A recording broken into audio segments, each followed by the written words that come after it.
Dear students, today's our topic is biodiversity in living beings. यानी कि biodiversity is made up of two words, biological and diversity. Biological यानी कि जैविक, diversity यानी कि विविधता. जैविक विविधता का मीन्स होता है कि जीवों में विविधता. तो the term biodiversity refers to the diversity of different organisms found on earth.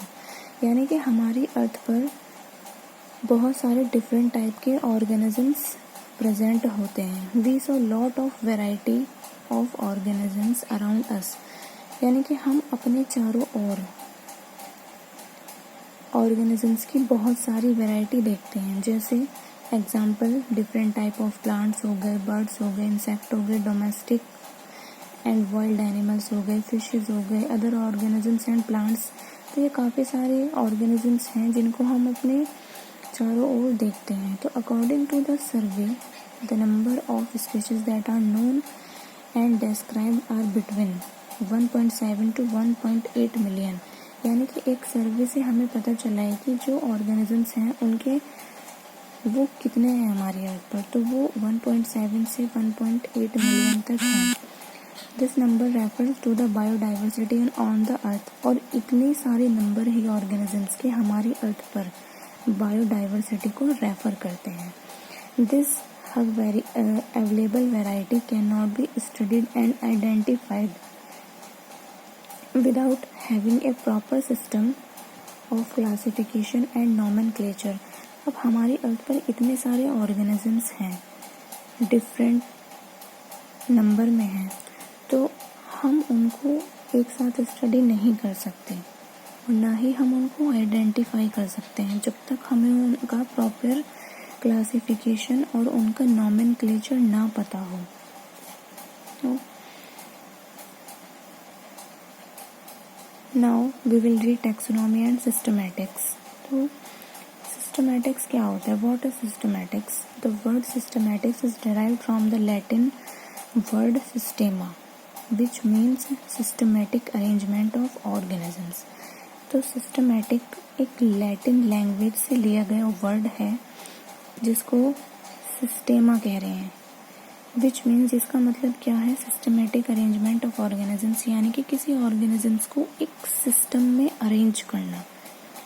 Linnaeus used systema naturae as the title of his book. एक लिनियस नाम के साइंटिस्ट थे, उन्होंने अपनी बुक का टाइटल रखा systema nature. He coined the term systematics in 1751. और उन्होंने जो ये सिस्टमैटिक्स टर्म दी थी, उन्होंने 1751 में दी थी. Systematics is the branch of science that deals with unique properties of species and recognised describe name and arrangement the diverse organism. Systematics include the following. तो सिस्टमैटिक क्या है? साइंस की ही एक ब्रांच है जिसके अंदर हम क्या करते हैं, किसी स्पीशीज़ की यानी कि किसी जाति को, किसी ऑर्गेनिजम्स की जाति को हम उसको रिकॉग्नाइज करते हैं, पहचानते हैं, उसका वर्णन करते हैं, उसको नेमिंग देते हैं और उसको एक सिस्टम में अरेंज करते हैं. तो इसको हम क्या कह रहे हैं? सिस्टमैटिक्स. तो सिस्टमैटिक्स की आप लोगों की सिस्टमैटिक्स इंक्लूड फॉलोइंग. तो सिस्टमैटिक में हम क्या चीज़ इंक्लूड करते हैं? First identification. तो identification is a determination of correct name and position of an organism within a system. The morphological and anatomical characters are examined for proper identification. तो identification में हम क्या करते हैं? किसी भी ऑर्गेनिजम्स को आइडेंटिफाई करते हैं. आइडेंटिफाई कैसे करते हैं? कि हम उसे उसका करेक्ट नेम आइडेंटिफाई करते हैं और उसकी पोजीशन कि वो कहाँ से हमें मिला है, उसका प्लेस वो कहाँ पे हमें मिला है, उसका करेक्ट नेम क्या है. ठीक है. तो इसमें उसके जो मॉर्फोलॉजिकल कैरेक्टर होंगे और एनाटॉमिकल कैरेक्टर होंगे, तो वो हम किसके अंदर रखेंगे? आइडेंटिफिकेशन के. यानी कि हम किसी ऑर्गेनिजम्स को हमने किसी ऑर्गेनिजम्स को देखा तो हमारे माइंड में क्या आएगा कि उसके कैरेक्टर आएंगे कि इसमें ये कैरेक्टर है, कि वो हर्बीवोरस है या कार्निवोरस है, या उसकी बॉडी स्ट्रक्चर कैसी है. ठीक है. तो इससे हम क्या पता लगा सकते हैं कि इस ऑर्गेनिजम्स का नेमिंग क्या है. तो सबसे पहले हम ऑर्गेनिजम्स को क्या करते हैं, आइडेंटिफाई करने की कोशिश करते हैं। सेकंड, हम उसको क्या करते हैं, आइडेंटिफाई करने के बाद हम उसको क्लासीफाइड करते हैं। तो it is almost impossible to study all the living organisms, so it is necessary to devise some means to make this possible. This can be done by classing the organisms. तो identification की बात करने की हम organisms को क्या करते हैं, इसको क्लासीफाइड करते हैं। तो क्लासीफाइड हम कैसे करते हैं, किसी भी ऑर्गेनिजम्स को किसी ग्रुप में रखना या फिर किसी भी कैटेगरी में रखना, वो क्या कहलाता है, किसी भी ऑर्गेनिजम्स का क्लासिफिकेशन कहलाता है। ठीक है, तो क्लासिफिकेशन के एडवांटेजेस क्या होंगे, it helps to identify an organism easily, यानी कि किसी भी ऑर्गेनिजम्स को हम ईजिली आइडेंटिफाई कर सकते हैं। अगर हमने ऑर्गेनिजम्स को हमने पहले से ही क्लासिफाइड किया हुआ है तो हम उसको ईजिली आइडेंटिफाई कर सकते हैं, और हम उसको फॉसिल्स के तौर पर भी, यानी कि क्लासिफिकेशन से हमें क्या मिलेगा, किसी भी ऑर्गेनिजम्स की फॉसिल की स्टडी करने को मिलेगी। फॉसिल्स किसको कहते हैं, यानी कि जो उनके जीवाश्म होते हैं, और हमें उससे क्या मिलेगा, gives information about evolutionary inter relationship between organisms, यानी कि किसी भी ऑर्गेनिजम्स में जो इवोल्यूशनरी रिलेशनशिप है आपस में, यानी कि जो विकास वाला आपस में रिलेशनशिप है, यानी कि एक ऑर्गेनिज्म से दूसरे ऑर्गेनिजम्स का डेवलपमेंट कैसे हो रहा है, इवोल्यूशन कैसे होता जा रहा है, तो वो इवोल्यूशन के बारे में भी हमें किससे पता चलता है, क्लासिफिकेशन से, ऑर्गेनिजम्स के क्लासिफिकेशन से। एंड हमें से क्या पता चलता है, it becomes easy to know the features of whole group by studying one or more organisms of the group. ठीक है, यानी कि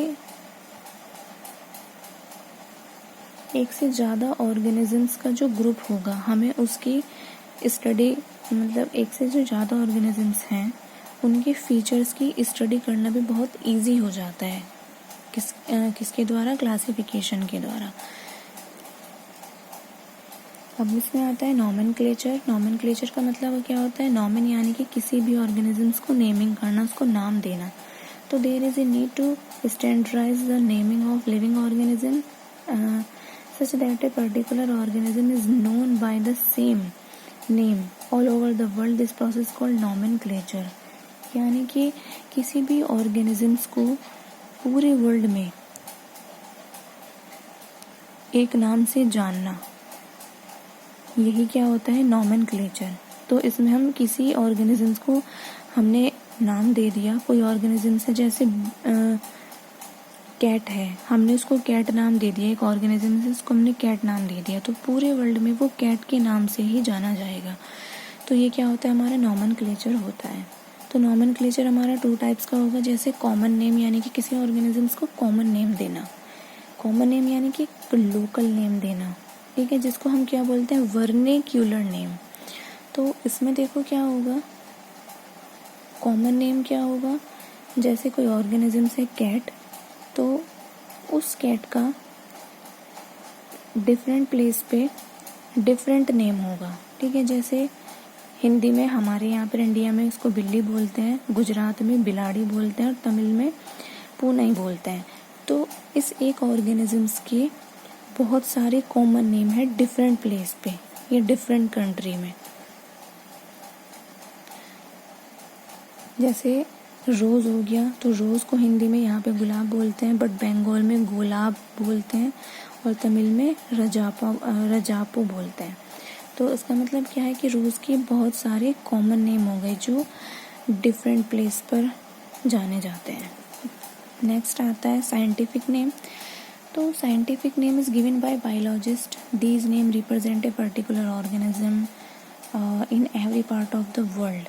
तो वो क्या कह रहा है, कॉमन नेम में हम क्या कर रहे थे कि काफ़ी सारे नेम थे एक ऑर्गेनिजम्स के कॉमन नेम जो अलग अलग जगह पर जाने जा रहे थे। लेकिन साइंटिफिक नेम क्या है, साइंटिस्ट के द्वारा दिया हुआ नेम होता है जो पूरे वर्ल्ड में वन ही नेम से फेमस होगा। ठीक है, इसी को हम क्या बोलेंगे, बाइनोमियल नॉमेनक्लेचर।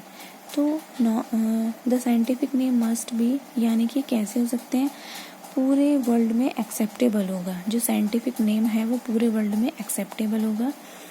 और assigned on agree principle and criteria, यानी कि हर जगह वही प्रिंसिपल होगा और वही क्राइटेरिया होगा।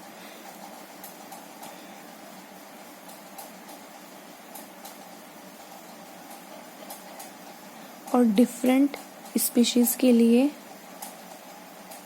वही नेम होगा, वो किसी अदर ऑर्गेनिजम्स के लिए यूज नहीं किया जा सकता।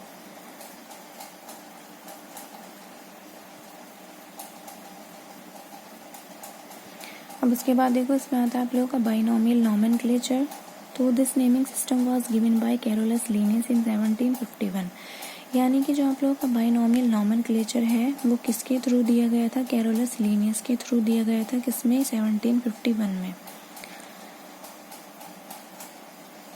But the nomenclature was used first in species plantarum, यानी कि जो सबसे पहले नॉमेनक्लेचर दिया गया था वो किसमें दिया गया था? स्पीशीज प्लैंटेरम में। Where names are description of 5900 species of plants were given. और जो ये स्पीशीज प्लैंटेरम नाम की बुक थी इसमें ओनली 5900 स्पीशीज के बारे में बताया गया था, लेकिन उसके बाद सिस्टेमा नेचर पब्लिश्ड हुई वेयर 4326 स्पीशीज उसके अंदर एनिमल्स की रखी गई। Some important rules of nomenclature के कुछ इम्पोर्टेंट रूल्स हैं, जैसे the names are generally in Latin and written in italics, they are derived from Latin. तो जो भी हम साइंटिफिक नेम लिखते हैं वो इटैलिक्स फॉर्म में होगा, यानी कि इस तरह की तिरछी फॉर्म में होगा। फर्स्ट इसका ये हो गया। सेकंड क्या है इसका कि the first word in the binomial nomenclature represent the genus while the second word represent the species. जैसे आप लोगों को यहाँ पे गार्डन पी दिखाई दे रहा है, तो वो क्या कह रहा है कि जो उसका फर्स्ट वर्ड है वो होगा हमारा जीनस, यानी कि गार्डन पी में आप लोगों का जो पाइसम होगा, गार्डन पी को हम बोलते हैं पाइसम सेटाइवम, तो उसका फर्स्ट वर्ड जो होगा आपका वो जीनस होगा। एंड सेकंड क्या होगा? सेटाइवम, ये होगी आपकी स्पीशीज। थर्ड देखो इसमें क्या होगा? So name with 2 parts, generic name and specific epithet, यानी कि फर्स्ट नेम को हम क्या कह रहे हैं, फिर उसके बाद जेनरिक नेम एंड सेकंड को स्पेसिफिक एपिथेट। थर्ड देखो genus name start with capital letter while species name start with small letter. तो जीनस वाला जो हमारा पोर्शन है पाइसम का वो देखो कैपिटल लेटर से स्टार्ट है, लेकिन स्पीशीज वाला जो है वो हमारा स्मॉल लेटर से स्टार्ट है। उसके बाद देखो both the words are separately underlined, यानी कि दोनों जो वर्ड है पाइसम भी और सेटाइवम भी वो सेपरेट हो रहे हैं किसके थ्रू? एक अंडरलाइन के थ्रू। ठीक है। Rules of nomenclature are provided by, यानी कि जो नॉमेनक्लेचर के रूल्स हैं वो किसके थ्रू प्रोवाइड किए गए? ICBN के थ्रू प्रोवाइड किए गए, यानी कि international code for botanical nomenclature. इसके अंदर हम क्या करते हैं, जितने भी प्लांट्स होते हैं उनको बाइनोमिएट करते हैं, ठीक है, यानी कि बाइनोमियल नॉमेनक्लेचर में रखते हैं। अब सेकंड क्या आता है इसमें? ICZN, इसके अंदर हम international code for zoological nomenclature, यानी कि जितने भी एनिमल्स हैं उनको बाइनोमिएट करते हैं। इसमें ICNB international code for nomenclature of bacteria, जितने भी बैक्टीरिया आते हैं उनको बाइनोमिएट करते हैं, ठीक है, यानी कि उनको साइंटिफिक नेम देते हैं किसके अंदर? International code for nomenclature of bacteria. Next is ICTV, यानी कि international committee for the taxonomy of virus. तो इसमें जितने भी वायरस होते हैं हम उनको साइंटिफिक नेम देते हैं। ICNCP international code of nomenclature for cultivated plants, यानी कि जितने भी कल्टीवेटेड प्लांट्स होते हैं उन कल्टीवेटेड प्लांट्स को, जैसे हमारा शुगर केन हो गया, ठीक है, हमारा मस्टर्ड हो गया, तो उन सबको हम किसमें साइंटिफिक नेम देते हैं? International code of nomenclature for cultivated plants में।